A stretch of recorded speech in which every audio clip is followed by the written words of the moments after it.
In Egypt, activists say media that failed to sing the army's praises face clear hostility. The military ousted Islamist President Mohamed Morsi in July, and since then, television stations sympathetic to him have been shut down, and reporters have been arrested and driven underground. But even some longtime champions of free speech say there are reasons to suppress the press. VOA Cairo correspondent Elizabeth Arrott has reported on this very one-sided media movement, and she talked with On Assignment's Philip Alexio. You'll see that right after this clip from her report. Egyptian state television offers constant reminders that the nation is at war, and there are few battlegrounds as contested as the media itself.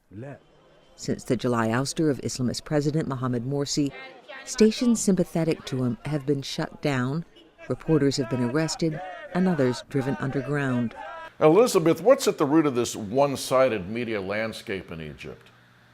The military-backed government has pretty much shut down any voices that don't follow pretty much the government line. And we've seen it not just shutting down the Islamist press, but also a shift, some of it voluntary by people in the media, really going out of their way to praise the military, to almost sort of fall over themselves sometimes to put them in these very, very flattering light. It's quite chilling. Many journalists have been arrested, detained.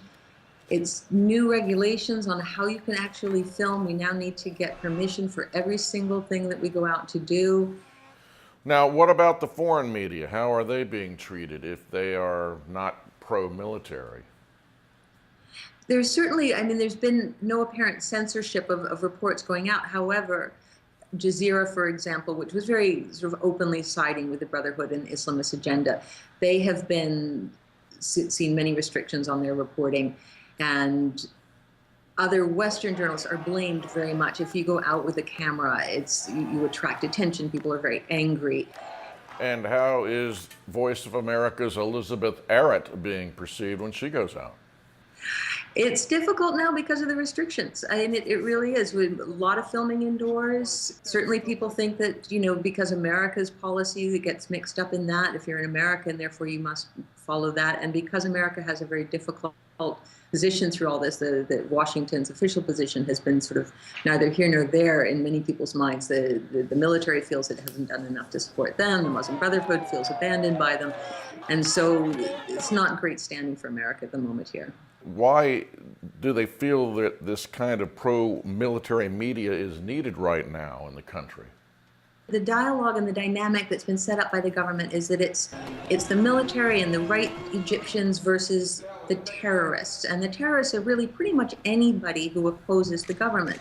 So when you've got this kind of setup of it puts everybody into another camp. So everybody definitely wants to be in the non-terrorist camp. And there's a feeling that there needs to be stability after this 1 year of Morsi's presidency, in which people felt that things were falling apart.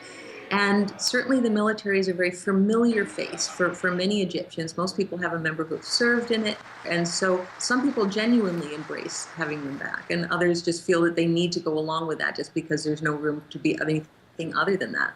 Press freedom groups decry what they call a clear hostility towards media that fail to sing the army's praises.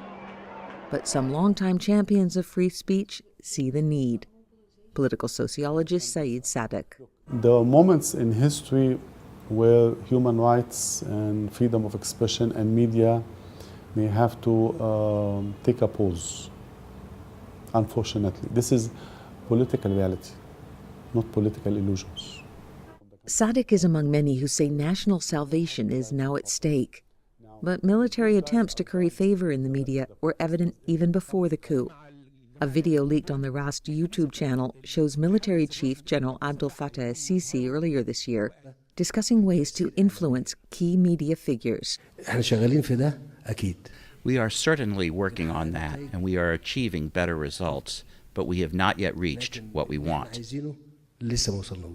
Well, it's interesting because we're in 2013 and we're not in 1950 or 1960. So it's a little bit harder, is it not, to control the media with all of the social media available today?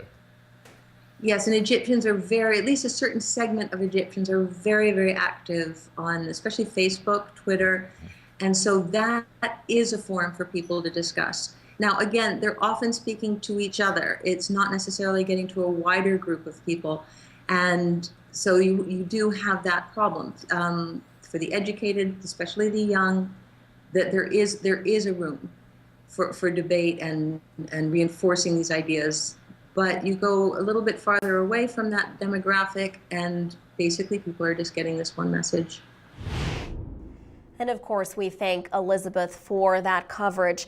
In Egypt, though, freedom of the press isn't the only freedom at risk. Egyptian authorities acted recently to end a 3-month state of emergency, but they also edged a step closer to legislation human rights groups view as a threat to the right to protest.